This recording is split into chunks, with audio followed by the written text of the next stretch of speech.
Cleaning process design provides the foundation for how cleaning is carried out and how its performance can be verified. Choices such as the location of cleaning, the level of automation, equipment configuration, materials of construction, and cleaning agents will directly affect the ability to achieve consistent, repeatable results.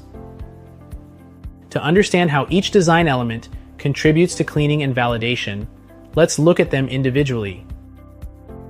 Location of cleaning determines whether cleaning occurs in place or out of place and influences how much control, monitoring, and documentation can be achieved. The level of automation affects the degree of operator involvement and the consistency of parameters such as flow, time, and temperature.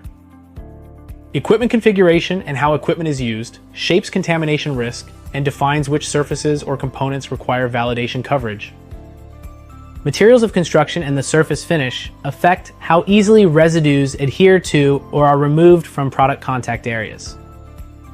Cleaning agent selection determines the chemical mechanisms available for residue removal and how easily the agent can be rinsed and verified.